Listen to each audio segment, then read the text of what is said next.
Palworld is an extremely successful game and no one can deny that, with a concurrent player peak being 2.1 million on Steam, which is the second highest ever recorded just below PUBG. And this game which seemingly just exploded right onto our face was made by a game dev team of 10.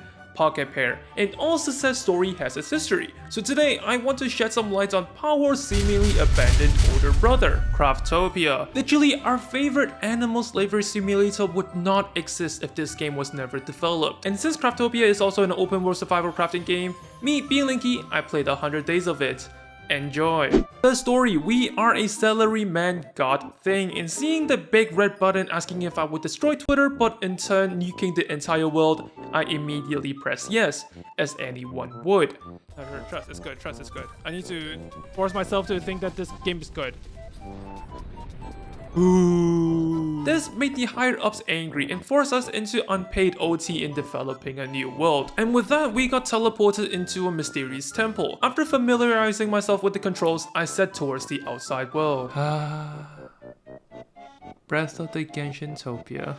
I mean, the graphics isn't that bad. Palworld is better, but... what is this? A village. I guess this is where I need to go. Okay. While going down the hill, I was hit with tutorials in the guise as side missions, chopping 30 wood, mining 30 stones, crafting tools, and with all the completed missions, I got a total of 2 extra inventory slots and a skill points. And of course, you spend the skill points in the skill tree. For Craftopia, it's divided into 6 categories. Basic, which assists with survivability and stamina usage. Combat and magic is for fighting, living is for resource gathering, trick is miscellaneous, and last one is locked. But spoilers, it's taming. For the first skill, I took the two-handed passive, which allows me to hold two-handed weapons. Admittedly, it has 0 benefits as of now, but hopefully I can deal some big dick damage later on with it. After allocating skill points, I got to the beginner village. First things first, we are naked, so I quickly found the workbench, crafted the basic armor and a wooden sword, providing me with a slight defense and method of retaliation against the harsh environments of the world. With the basic necessities taken care of, I talked to the named NPC, Camille, and from her I learned that the main role progression system of Craftopia is technological age evolution, where you can advance through towers which are built all over the world. However, the towers are all mysteriously destroyed.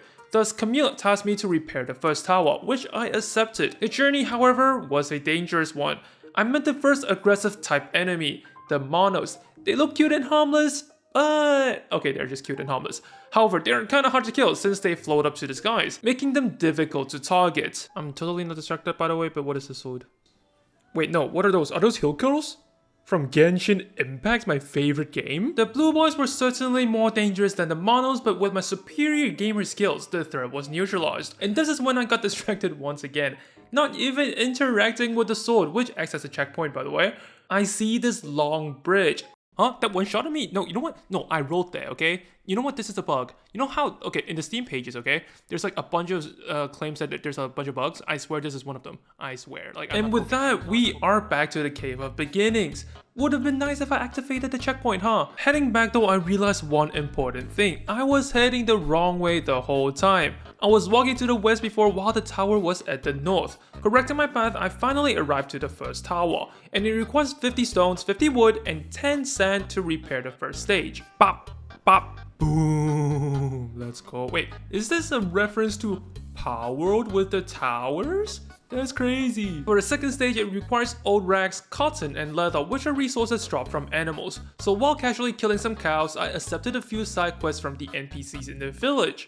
Most of them are quite generic: gather X amount of resources, kill X amounts of enemies, and then there's this: capture a cow. At this point, I knew there's a taming mechanic to the game, but I didn't expect to actually just throw a Pokeball at them. You can really see where the inspiration of Palworld drew from. Totally not Pokemon. While waiting for animals to respawn, I went exploring a bit and saw this gate, the Ruins of Beginnings. This is a dungeon, and the layout and aesthetic high-key reminds me of a game that I shall not mention and spent way too much time and money on. The first room is just a run-of-the-mill combat room, pitting me against the blue boys and big blue boys. Who would win? Me, a small petite level 5 demon male thing, or 3 level 7 goblins plus 1 overgrown goblin with a tower shield? It's me. The answer is me. I am a winner. Afterwards, it's some parkour, and with that we enter our second combat room. To be straight, I was a bit nervous. The first room got me down to about half health, and this combat room has not one big boy, but two. However, with my superior strategy, I lured out and killed the small boys first, which got me to level 6, recovering all my HP, and proceed to slowly kill the two big boys. Without a moment of break though, we approached the mini boss of the dungeon, the Cyclops and the two wind mages. Of course, like most games, we take down the ranged enemies first, but there's a problem. Stop teleporting away, please. Okay, I rolled, Cyclops, fuck off. Wait, what is this circle? I can't roll away, I can't roll out. Wait. Am I just trapped here? How am I going to dodge? It was kind of annoying, but we killed the mages without taking too much damage. It's you and me now, huh, Cyclops? I mean, you should be pretty easy, because like, your attack animations are kinda telegraphed. It's also easy to dodge, so it should be quite a breeze. Huh? Just saying, I still couldn't see the attacks while rewatching the footage. FromSoft better be shaking right now. Lies of P. Who? Because they have real competition in the Souls-like genre now, and its name? Craftopia. I do want to continue the dungeon, but since the animals respawned, I killed them, turned in some quests, learned about farming, cooked on some $2 steak, and repaired the second stage of the tower. One more stage to go. As of the last stage, it requires 20 copper ore and 5 standing torches. I already mined the copper, so I quickly made the standing torches and... Hey yo, I'm speedrunning this game? Holy shit. Holy fuck, look at that FPS. Completing the tower not only unlocked the Age of Evolution, but also reviewed key features of the Giza Plateau on the map. This is just Genshin, please. With the task completed, I turned my attention towards the dungeon once again. This time, I am ready. I spent my skill points getting a new combat skill, the Triple Slash, which makes me attack 3 times in quick succession, and I made light work of the Cyclops. We proceed to experience an Indiana Jones ball trap and enter this giant room with a chest at the end. Oh no, who knew this was a trap? Me. I didn't know. I honestly was surprised. And I proceed to get railed in the ass by a bunch of enemies. Returning, turns out the gate at the top is fake. It doesn't work and I was meant to defeat enemies below. But if you have the double jump skill, you can just jump over the wall and skip it. And finally we got to the boss room. What the fuck are you? It's Genshintopia! Look at how menacing it looks with the tower shield and giant cleaver. It only uses melee attacks. The breaking mechanic caught me off guard a bit. I had such a low expectation for this game that any slight deviating combat system surprised me. But after that, it's a delicate dance of hitting and dodging between the Satia and I. It would rush in and I'd dodge and slap its ass. And as both of us get dangerously low, I choked, got hit twice, and died. But you know what they say, second time's a charm, and for the first time on this channel, the second time was the charm. I focused up and killed the Satia, getting me to level 11 and unlocked the boss exclusive skill Seismic Charge that I would not use for the rest of the 100 days. Walking down to the end of the corridor though, it's loot time. We got a bunch of coins which we can sell for money and the materials I need to evolve to the next tech age. I really like this small touch since it means there's options for players in advancing the world level. If you like combats, you can choose to conquer dungeons, or if you like exploration, you can gather the resources needed in the overworld. And with the resources, we advance our world's age by 2, from caveman Unga Bunga to the frontier age, where now I can construct conveyor belts and electricity generators. In Earth terms, I've just advanced technology by like a few millennium in literally 2 seconds. With the evolution, I feel like my days in the Giza Plateau are numbered because the advancement materials for the next age are located somewhere else. So after turning in the evolution quest with Camille, I set off to the unknown once again. As I run through the plains, I saw this crystal, an altar of combats which initiates the Anubis trials, and this got me intrigued because this isn't the first time I've seen Anubis being mentioned. I thought it was just a flavored text when I got these soul orbs, but turns out by completing challenges and finding the orbs all over the world, I can use them to exchange different perks from Anubis. The first round was super easy, barely an inconvenience, and knowing what to look for, I quickly spotted another one. However, this is different. It's not combat oriented, but for sniping. However, since I am only melee, I have zero means to pop the balloons, thus I left. Good thing is you can reattempt it later on, which I completely forgot. And by night I found another combat trial, and this one was a bit harder, not because of the fight itself, but the hitbox was kinda janky. I had to hit the enemies in weird positions, and I just keep on getting knocked down to the elevated area, wasting me a lot of time to finish. Holy fuck. I do not want to do that again. At this point though, I feel like I have a few slates and soul orbs, so aside from searching for the next tower, I have a new immediate goal of finding Anubis to see what's up. So I started searching. I entered the Cave of Sky Crossing. It's like a mini dungeon, not as elaborate as the ruins, but there are some enemies and a lot of ores to collect. And by the end of the cave, there's this elevator which gave me Elden Ring cave vibes. And reaching the bottom is a parkour and it looks daunting, but holy, I smurfed on it. And finishing it rewarded me a EXP potion. However, Anubis was not found, so I kept searching, and then that's when I saw this floating island in the sky. And as I built towards it, I ran out of wooden planks, so as any sane man would do, I tried jumping towards the rock. And let's just say I felt like Icarus in that 1 millisecond. But for some reason, I took 0 damage from the fall, so I spent the whole day walking back to the peak. And there he is, Anubis.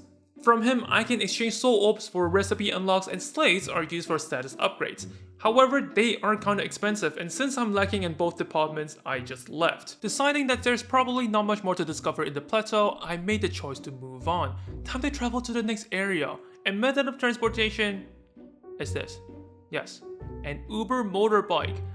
I had 0 idea how I got this, but A, it certainly beats walking. And quickly enough, I got to the next town, and beside it is the next tower, which requires paper and grease to repair.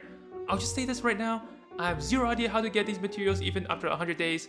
It's sufficient to say I did not repair this tower. However, what I did was set up a temporary base with all the crafting stations I joined from the beginner village and did some inventory management. I also got this radar accessory, which is super helpful because it can assist in searching for rare items like treasure chests and soul orbs.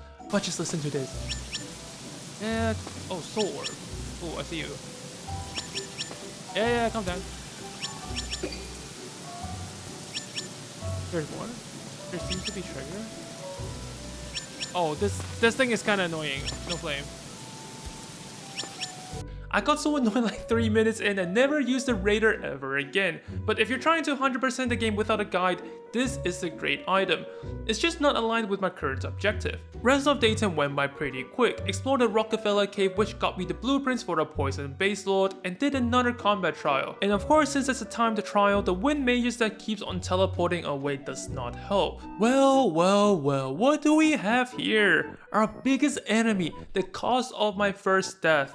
The bugged bridge. I know it's a different bridge, but shh, it's semantics. We got past the bridge relatively quickly with my trusty motorcycle, and everything would have been fine if we left it at that. I kind of want to kill the giant. Like, can it reach here? Because if not, then oh. It one-shotted me.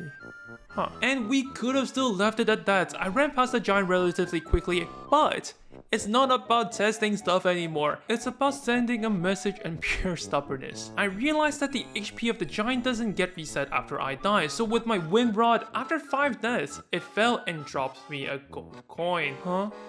Really? This is all I get? A gold coin? For all my hard work, all my deaths? 1 single gold coin?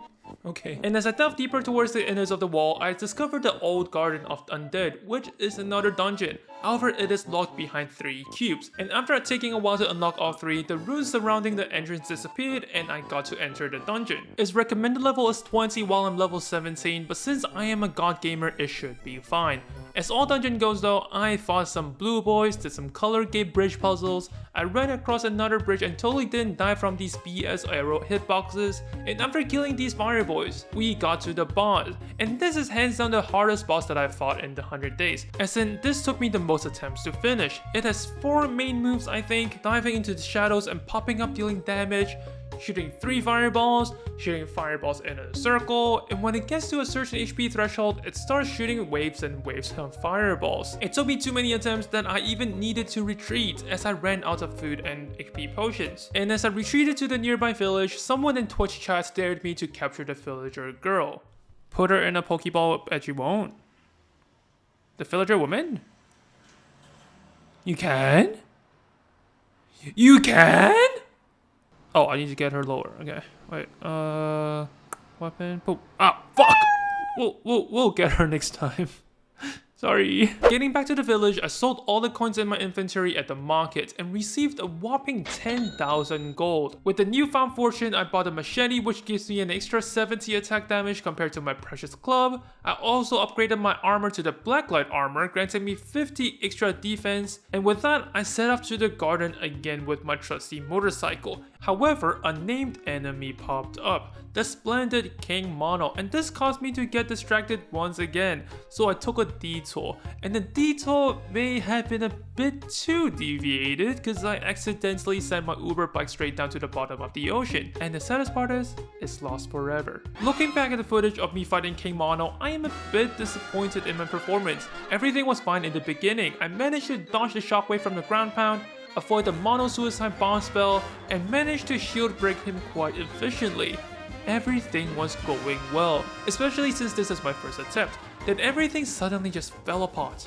I lost the rhythm. I kept getting hit by the shockwaves, didn't manage my stamina well enough, and shortly died. I reattempted this once more to no avail and performed worse actually. So I told myself, maybe I'm just not up to the challenge right now. They are level 30 after all. So instead, I did something else. First, I changed up my build. I realized two-handed weapons are kinda hard to come by, as in I've not seen one yet after 15 days. So I took the dual-wield passive, allowing me to hold two one-handed weapons instead. So for now, I have a machete on my left and a club on the right. Wait, this is kinda cool. I feel like Kirito, you know, from Sword Art Online? Everyone's favorite anime back in the days. Does people still remember Sword Art Online, actually? Then I went to explore another cave, the Cave of Reflection. Let me tell you, this cave is extremely hard for me. My brain for some reason cannot compute on what's happening, so it basically took me 10 minutes of fiddling around the light rays, and for what? What do I get from this Herculean task? A poison staff blueprint. I don't even use magic, and I was a bit frustrated because the light ray puzzle was kinda... yeah, and I have to take my frustration somewhere, right? Alright, King Mono, let's tango. Let's do the devil's tango. Wait, no, that's sex. I mean, that's why I am so angry right now.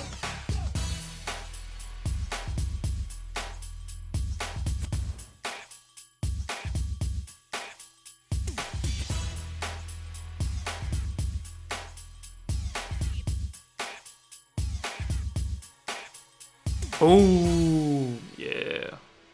King Mono's fluid, huh?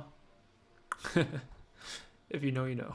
Honestly, even though King Mono is 10 levels above the Reaper and I beat him relatively easily, I am still a bit anxious in fighting the Reaper as I've suffered so much more defeat from him. So it's the obligatory training arc. Woo! And I decided my sparring partner to be the Satya, and there's a few reasons for it. I can farm it relatively quickly, and most importantly, it drops two different equipments, the shield and the sword.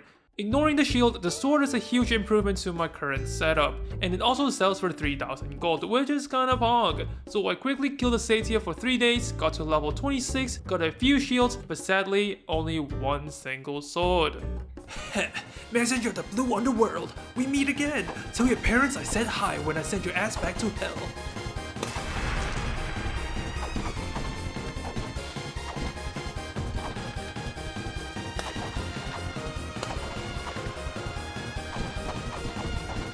Too easy. The Reaper also dropped this, the Reaper Spirit Scale, which is an important resource in crafting the next tier armor. However, I need to advance to the next age in order to craft it, so it's time for another evolution. Getting back to the tower, I was ready to ascend to the Age of Renaissance. But for some reason, turns out the Reaper chest didn't give me Mendicorus, or maybe I just dropped them. Either ways, I quickly forged some and voila, Age of Renaissance. At this point, I'm not sure what I wanted to do. I feel like I had too much combat and wanted to explore the world a bit, so I did just that. However, Pocket Bear had other plans. You see, the moment I set out, I immediately saw a ruined island fortress with a bunch of giants on it. And my thought process was, oh my god, imagine all the loot that I will be getting from the island. It's such a dangerous place. There's bound to be amazing loot. So it's combat time once again. But oh sweet summer child, how innocent I was. You see, I would say I got used to the combat system of the game. I also got used to the giants after dying to them oh so many times, so I was quite confident in conquering the island. But I had one miscalculation. the y-axis. You see, the giants over there? Yeah, the ballista giant is on top of a ledge. So according to the physics of the game, it's impossible for me to harm it when I'm under it. That means I have to jump up onto this tiny little ledge to fight it. The problem is though, I also need to dodge the attacks. That means I need to roll, but since the ledge is so freaking small, I would always roll and fall down to the ocean. And then another melee giant aggroed at me from 5 miles away, and that didn't help. Safe to say, I died quite a lot. And even after I killed them, I explored the island, nothing. And I literally mean there's nothing on the island. No treasure chest, no soul orbs, no nothing. I was so close to call it quits there. But there's one saving grace. Remember the first death, how I got shot from miles away? Turns out it's right next to the giant island. And turns out there's this amazing sword which gets 500 attack damage. So you know, the past 2 days might have been a bit frustrating, but due to a completely unrelated circumstance, all is well. And after the giant expedition, nothing really happened for the next 2 days. I went exploring the world a bit more. I found 2 cave dungeons. One is fighting a king mono variant and the other is a block puzzle. And with them, I got a new pet skill, the Reaper blueprint, and most interesting one is these griffin feathers, which allows me to craft some pretty late game items. And I just couldn't wait, so I went back to my impromptu base, made a dragon male from the Reaper spirit scale, and crafted 2 grave silvers, which has 20 lower attack damage compared to the Maluk sword, but the bonus 10% attack speed makes it worth it. So for day 27 to 30, my dumbass forgot to switch scenes on OBS and recorded 4 days of black screen. I basically used 3 days to find a suitable base which is near 3 different metal nodes for ease in mining metals, and I challenged the lizard gunner dungeon on day 30. It's basically Mega Man but a scaly. And I swear you probably won't believe me, but I shat on the boss. It should be ashamed. Nay, its parents should be ashamed on how weak it is. On the next 2 days, it's mainly about setting up the new base, which basically means yoinking all the remaining facilities from the starter village and setting it up. I also tried to start doing some automation. The word tried is important because I was completely clueless on what I was doing. And the main reason was that most of the automation facilities are in the next age. I need to advance it ASAP in order to do some proper automation. Thus, with the resources I got off screen from killing Lizard Bro, I went back to the tower, and I don't have enough money. Honestly, I never thought money would be an issue in this game. I thought I was gonna immerse myself a bit in the base building, but alas, money makes the world go around. So I went back to what I do best, killing monsters. So I set my eyes on the next dungeon boss, the Old Garden of Storms, and let me tell you, the boss, the Griffin must be the most melee unfriendly boss out there because it just flies around. It makes it really hard to be targeted, and then it also summons this magic circle tornado thing, and I'm like 99% sure, like I swear I'm not coping, but the cast time for the tornado is varied, so you can't really predict and dodge the damage. Either way, despite all the complaints, I killed the Griffin relatively easily. You know what, maybe I'm just a complainer at heart. However, I also realized there's way too much clicking and stuff doing to justify the measly amount of coins I get per run. It goes against my way of life, doing the minimal for the max benefits. So it got me thinking, what really benefited and eased up our lives in the 21st century? That's our advanced technology, and in my opinion, the biggest technological advancements of humankind is the harnessing of electrical energy. And so I followed the footsteps and made a generator and see what I can do with it for money. It's a hamster wheel. The generator is just a hamster wheel. So what do I do with it? Like, do I run on it? I don't want it to work. And my pet mono can't run on it as well. So we may be a bit stuck here. While figuring that out back in my mind, I have decided to make this place my permanent residence for the foreseeable future. So I've decided to fix a tower. 50 silver and 10 charcoal is what I need for the first phase. 10 fangs, feathers, and bones for the second phase. So while going back to the starter village to kill some chickens, I got distracted again. I still remember vividly when a viewer dared me to capture the villages. The possibility of it still heavily implanted in my mind. However, a problem arises. I am simply too strong. Is this how the powerful felt like? Lonely, for a mere touch against these mortals, they fall. And out of all the villages I attempted to befriend with, only 2 could withstand my power. Now second phase is done. What do I need for the last one? Crystal, silver, and elemental tea. Wait, I think I have all of them, right?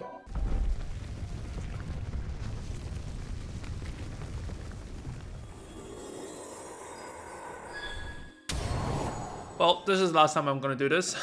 It's too much work. Next, I really wanted to get the generator running, but since me or the pets can't really do it, what if it's not a pet? What if it's just an unaffiliated entity?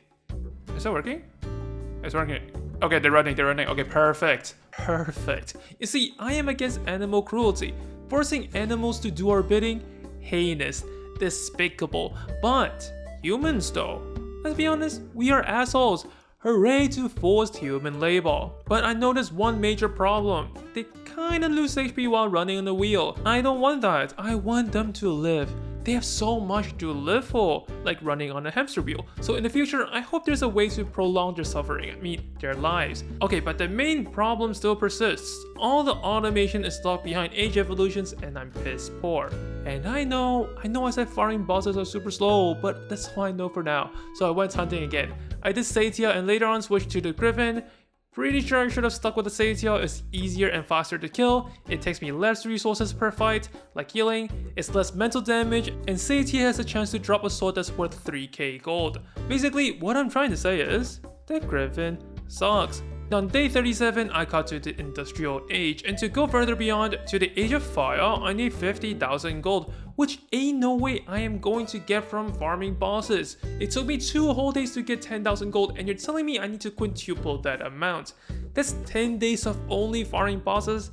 That may be fun for some people, but I would get bored so quick. So I finally set my sight on automation. However, all the auto facilities need one crucial ingredient. Gold, and I have none to my name. So it's gold digging time. I got gold from everywhere, like this rock, under your nose, and even hold myself out for more gold. There's a lot of meaning of gold digging, huh? And then I stumbled across this masterpiece. This technological marvel captured the essence of modern technology. Basically, we have this breeding facility making cows, and the cows are then sent to this huge cooking pots via the conveyor belt and become steaks. Watching this made an idea spawned in my mind. But right now I want to focus on automation, specifically automating bioethanol, which uses wheat through the auto-aging facility to make it. But the problem is, you need farming plots to grow wheat. Or at least that's what I thought you needed. However, you can only acquire farming plots through exchanging crops with a vendor. Thus, I started my farming journey, and let me tell you, I had a lot of misconception on the farming mechanics of this game. And trust me, I would have saved so much time and resources if I knew this earlier. First, seeds and water can be sold on multiple farming plots. From what I've tested, it's 2 times 2 farming plots at most. Second, the crop vendor, and this extends to the merchant as well, they actually restock all of their items. For the longest time, I thought only the consumables would restock, but no. Everything restocks, so nothing is truly limited. Third, this one I have to get into the farming progression of the game, or at least the intended way if you're a sane person. You see, the intended route is for you to grow your potatoes, gather enough potatoes and buy the rice seeds, then cabbages, and later on tomatoes and pumpkins. That is the intended route. However, what if I told you you can skip all of that? By killing the crops vendor of the specific crop, they actually drop you the specific seed, so you don't actually have to slowly progress through the crop system. But me being a sane person, my fault honestly, I took the scenic route. This lasted until day 44. I got to the cabbage phase and unlocked all associated blueprints available. However, I don't know where the next crop vendor is, so I went exploring and found the land of the sakura trees, where the tomato crop vendor resides. After confirming his existence, I also went to explore a cave, the wall crossing cave. It supposedly has a parkour components to it, but I just basically respec all my points into triple jump and max jump height and cheese the whole thing. This cave coincidentally got me the sprinkler blueprints, which can probably help me automate my farm in the future. And as I continue exploring this area of the world, I encountered another service boss. I would say this boss is a bit annoying as well because her main mechanic is status effects. Every time she attacks, there would be a different glow and the color implies different effects. Purple is poison, yellow is confusion, blue is low, green is healing, and most of the status effects are manageable. But confusion, oh boy, like just remembering it tilts me, okay? If it's just reversing controls, I would be completely fine. But no, I literally have zero control of the direction my character moves in. It was not a fun time. I died twice, so I did a full overhaul of my skills, and the main difference between my previous build and the next one is Battle Hymn. This skill is a game changer. Just look at the amounts of DPS I'm dealing when the buff is active. It's night and day. And so on my third try, I was able to kill quite easily. On day 47, after talking about it for the past few days, I started doing automation, and as I've said before, I want to automate bioethanol first. So I made my auto-aging facility, and I confess, you caught me. I did some googling and realized you can stack farm plots. That includes wheat farm plots as well. So the way you do it is by placing a conveyor at the top, put the farming plots above it, and it would fall down and stack on top of each other. Then I added a few walls, a reaper to cut down the wheat, a fan to blow the wheat into the machine, and I would have added the sprinkler if I wasn't blind, but I swear I looked at the crafting menu for like 5 years during that time and I couldn't spot it. And at the end of the machine, I added a dropper and a chest to store the items. It's a very simple build, but it took me like a day and a half to figure it out, which is like 30 minutes in real life. Now that I displayed my extreme intellect in automating, I feel like I don't really need to prove my intelligence anymore. So I went back to the thing that moved the world forward, money. And after doing some quick maths, I realized farming and selling crops is the easiest way to earn money in this game, specifically pumpkins or grapes. You know how they say every road leads to Rome? In games like these, everything just leads to farming, huh? Thus, I started to build a farm and applied the plot stacking technique. I stacked 6 on top, but pretty sure the most efficient is 4, because having too many of the plots stacked with each other, funny game physics stuff would seldom occur. And the following 3 days are quite slow. It's just me farming tomatoes, then pumpkins and grapes. The 2 latter crops yield the same amount of money, and as of the current update, pumpkin is the highest tier crop that has a crop vendor associated with. After selling and making sure I had enough money, I decided to advance to the next age.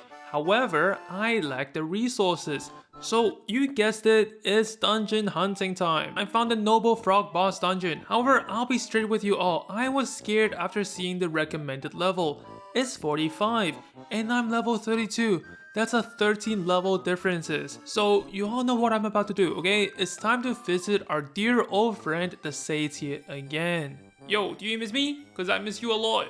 Come here, give me a hug. So I had fun with the Satyr until level 36. That's really when the leveling started to slow down by quite a bit, and I thought a 9 level difference is probably fine. Returning to the frog dungeon, I would like to say, I really like the dungeon design for the Noble Frog compared to the previous ones in this game. It's actually thematic. It's castle/mansion, which suits the noble aspect of the boss. There's 4 sections before fighting the boss. The first is the Colored Door X reflection puzzle. I had no idea what I've done, but I clicked these 2 crystals and I'm done. The second part is to fight enemies and activate these 3 crystals. Pretty self-explanatory. Next is the scary parts of the whole game. These Nautilus Kraken thing. The tentacles creeps the fuck out of me. Kraken, the submarine. Whoa! I hate you guys. I hate you guys so much. I do not care. I do not care. You guys are disgusting. And last section before the boss is this water current puzzle. Just look at the water direction and it's self-explanatory. And at last, there's the boss. I'll keep it $1.50. I have zero idea what this boss does. Every time it looks like it's gonna attack, I just rolled and retaliate, and it just kinda died. And don't get me started on the next dungeon, cause yeah, back-to-back dungeon hunting. The next one on the list is the Lizard Executioner, and I'm not too sure what's the deal with the devs and lizards. This boss is super easy as well. Even a spike trap before fighting the boss was harder. And with all the materials gathered from both dungeons, I advanced to the 6th age. Woo!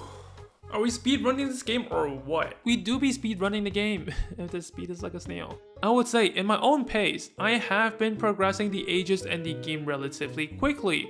And with all the new technological unlocks, I'm a bit overwhelmed. So I took a bit of time off to decide on what I want to do for the rest of the 40-something days. These are the 4 goals I've come up with. First, complete all dungeons, which should not be hard at all, with only 1 left as of the current update. Second, get to the 7th age. The resources won't be a problem. It's the money, as it costs 200,000 to advance to the next age. Third, I found out you can capture bosses, so hopefully we can capture all of them by the end of the 100 days. And last, and also least prioritized actually, I want to get to level 60. That's the highest level cap you can get as of now in Craftopia Seamless. With all the goals set for the rest of the 44 days, I started taking action. First, I want to make an ingot automation farm. You see, this is a hindsight thing, but to capture bosses, you need a lot of ingots. So I went to the iron bedrock near my base and started building. I plopped down an excavator, a few conveyor belts. For some reason, the iron would bounce out if the conveyor belt is at the same level as the excavator, so I kinda had to plop it at the top. I then connected it to the 3-way sorter because I really only want iron from the excavator and not the byproducts like crystals, stones, and crude oil. Those are sorted to the market right over here to be sold. The iron ores are then processed through the auto furnace and become ingots, and the ingots are stored here. Wait, there's no chest, and I ran out of gold to make the chest. So it's gold farming time once again! Woo! However, my dumbass thought Sakura Land is where the gold is, which is not by the way, but during that accidental trip, I saw a structure I saw very far away, and from a chest I got a freaking hot air balloon. So after finalizing my excavator build, I floated. Wow, look at the scenery, wow, it looks so good, yay! Ooh. So what is the Buddha watching behind the screen? Is he playing a game, maybe League of Legends, or is it watching some sussy videos? And... black screen. Nothing. I flew for like 20 minutes to see a Buddha looking at a black screen. Is the Buddha okay? They have been staring at the screen for like the whole day, and as I try to get closer to the Buddha... Oh, wait, what happened? And the worst part is, I can never reach the 4 Buddhas. I want to know what they are discussing.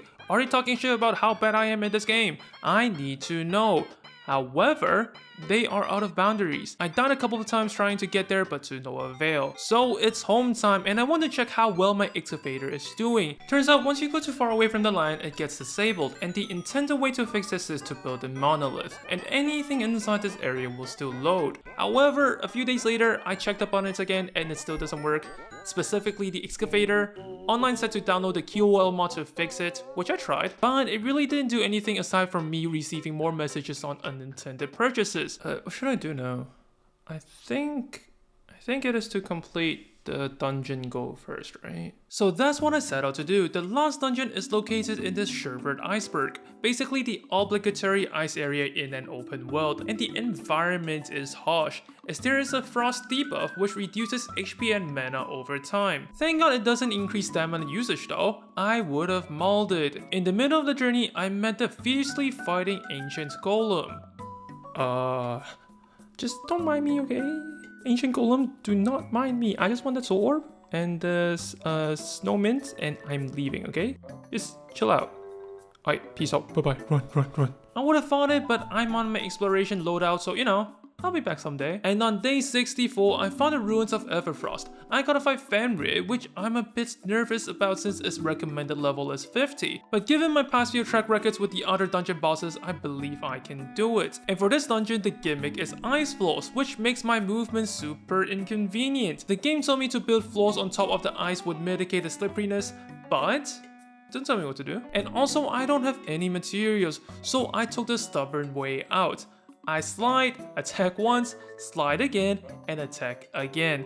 This repeated for quite a while, especially for the Giant's Room. The whole ordeal took me like 20 minutes to do and would have been so much faster and less mentally draining if I just listened to the advice. But I'm in too deep. The sunk cost fallacy got to me.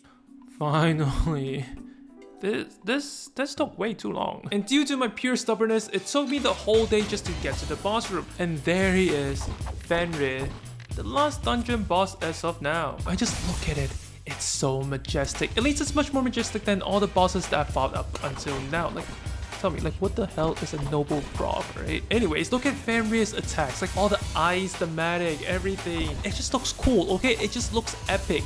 But I am also a bit overpowered, mostly because the skill Battle Hymn exists. Sometimes I can deal up to 1k damage per attack. I'm not sure if that's normal or not, but that's tons of damage to me. And with my first try, Fenrir fell, and subsequently finished my first goal. Since I've finished the Fenrir dungeon, the next goal of course is to advance to the final age. And from day 67 to 72, I have only been focused on one thing.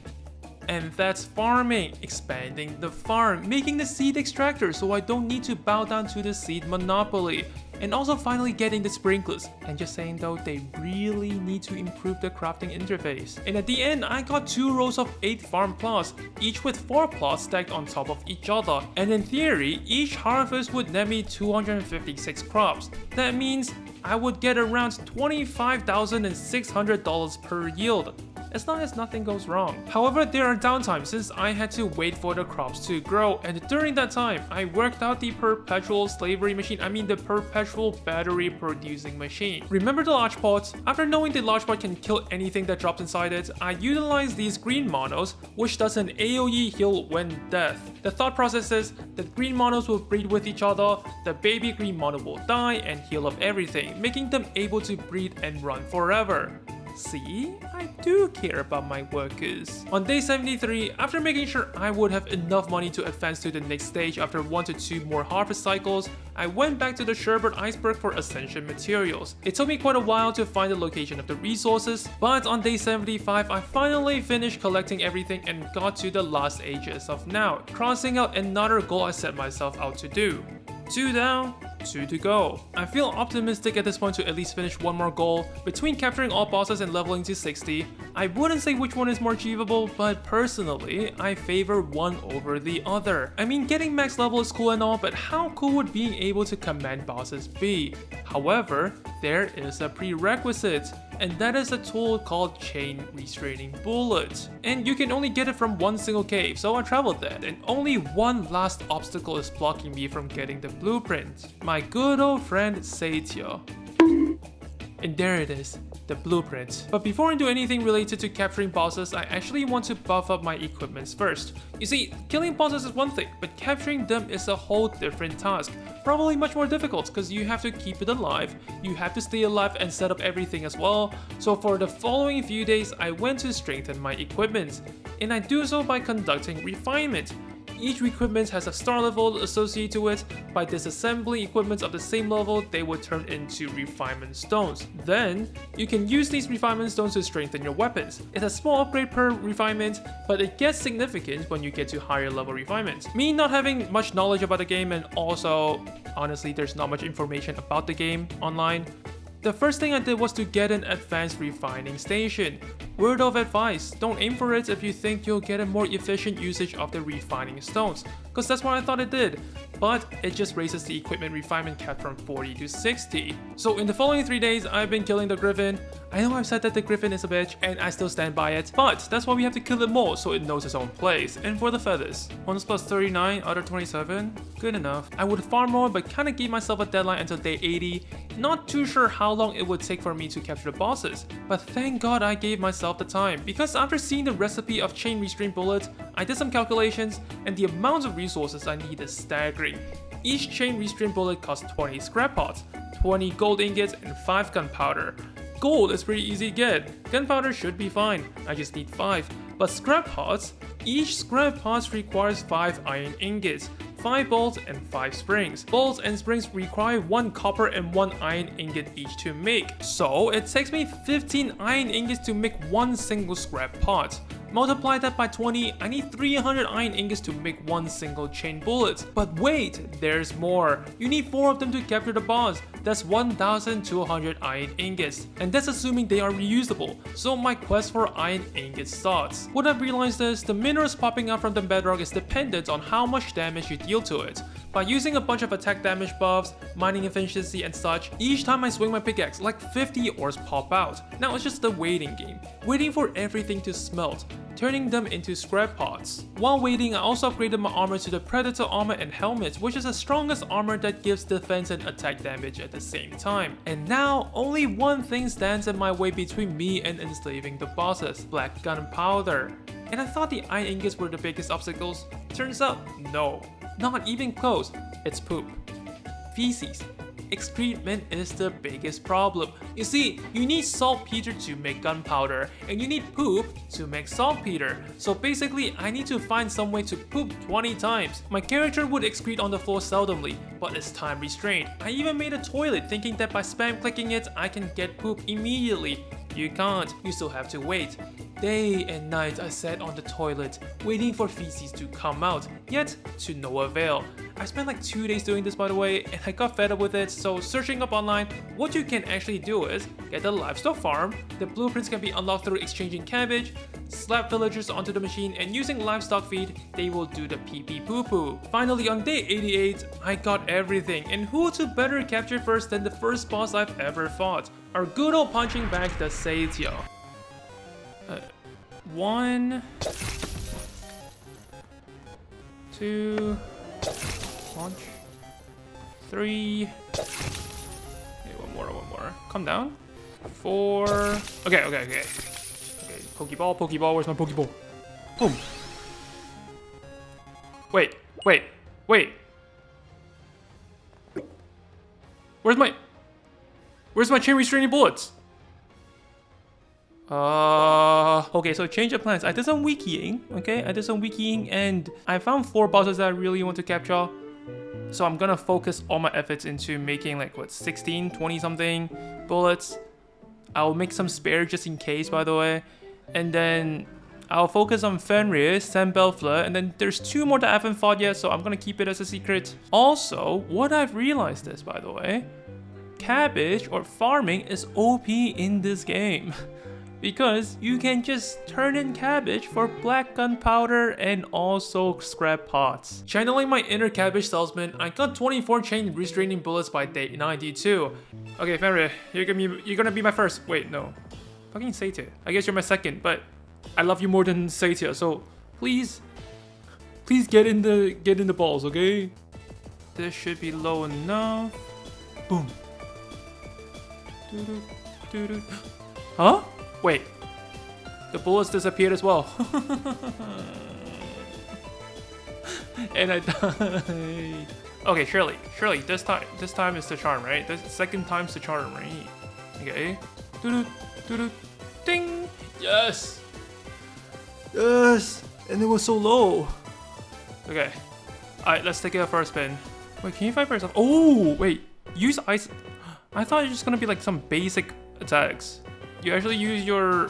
Oh, even this skill? Okay. Seeing Fenrir's moveset, I got even more excited for the next few bosses. And next on the chopping block is... Sandbelfler. Holy, like, let me tell you, this boss is probably the hardest one to capture. She's already annoying enough to fight because of all the status effects she can inflict, but when you also need to set up the turrets to capture her, it makes it worse. The poison takes kills you easily, the slow slows you down so you can't place the turrets fast enough, and confusion, they should just remove that from the game. I had to result in cheesing the boss. What I realized was, surface bosses are certainly harder than dungeon bosses, but once you run out of the arena, they de-aggro almost immediately. Best part is, they won't regenerate HP, so this game just became a hit and run. Slowly but surely, it took me quite a while, but finally. Please, you're 1 HP, please get in the ball. Please, I don't want to do this anymore. You're so annoying. Thank you. And her skill set isn't as flashy as Fenrir, but she can inflict status effects, which is cool, and also it gives heals. The heal isn't a lot, but maybe it's because she's low leveled right now. In the future, if I ever continue playing, whether it's 200 days or on my own pastime, I will definitely level her up. Now, onwards to the bosses that I've not fought before. We'll go from easy to hard. First one, the Irritated Dragon. This monster is... it's alright, given that you're patient. Its weakness is the head. It receives like 3 to 4 times more damage, but all its damaging attacks also come from the head. If you only aim at the body, you can kill it relatively easily, albeit very slow. But me, being an impatient ass, of course started attacking the head, and after taking a few fireballs to the face and subsequently dying, I started cheesing this boss as well, and by the evening of day 96, Charizard became a pet. Look how it flies, it's so much better than the hot air balloon, and it can shoot fireballs up in the sky. Riding the majestic dragon, I flew towards the next boss. This next boss is a bit different. There are conditions in unlocking it. A bit further to the north of the dragon boss is this long bridge, and surrounding the bridge has 3 paladins that guards it. They don't have much health, but they do pack quite a punch. After killing all 3 of them, what I consider the final boss appears. Fafnir, and let me tell you, I tried, okay? I tried cheesing the boss, but the game dev thought ahead. If you ever leave the square, Fafnir just heals back up. That is not fair at all. How am I going to beat this boss now? Oh wait, I'm a cracked gamer. It's time to actually use my gamer skills. I get staggered, yeah. Yeah, what are you gonna do? What are you gonna do? Are you gonna get up? Try getting up, bitch. Yeah, 2.5k. Get down. You're gonna attack. Doesn't even phase me, okay? Alright, you're low enough. This is easier than I thought, actually. I thought it's gonna be hard, but you just laid down for like 5 minutes. Alright, please just stay down. Let me put my turrets in. Okay. Oh no. Alright, surely I don't die, right? I don't die. I'm kind of scared. Why are you no, don't launch that one. No. Ah! I rolled that. I rolled. What is this, man? How do I dodge? Let's just say I am running out of time and I'm starting to get nervous. Alright, this is the run, okay? This will be the run.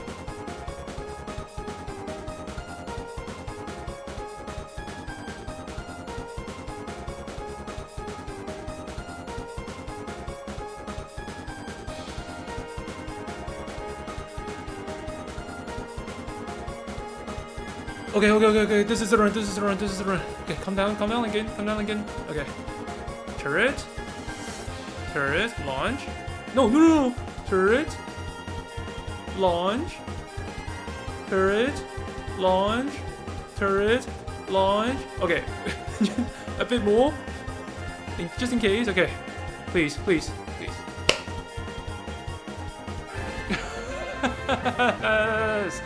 Day 99! Woo! Getting home, honestly, it's been quite hectic for the past few days, and I kinda just want to chill for the last day. And what better way to chill than to do an experiment? So quickly, I went back to the beginner village to find the one who taught me everything about the game, Camille. I captured 2 of them, mostly cause the others died from one single punch and got back to base. And the question I wanted to be answered is, will they breed? Expectantly, I stared at the breeding facility. As I keep pushing Camille and Camille toward each other, please let it work, please. Please, I don't know how it works, but yes! Now that I have an infinite source of humans, we don't really need any villages anymore. Riding my trusty Fafnir, I sent Hellfire to the nearby village. And with that, our 100 days are over. Honestly, I had way more fun than I thought I would for Craftopia. Like, Palworld and Craftopia, both are great games. You should check them out. Anyways, if you like what you saw, consider watching this video as well. And I'm Linky, this is Craftopia, you're the audience, and I'm out. Bye bye.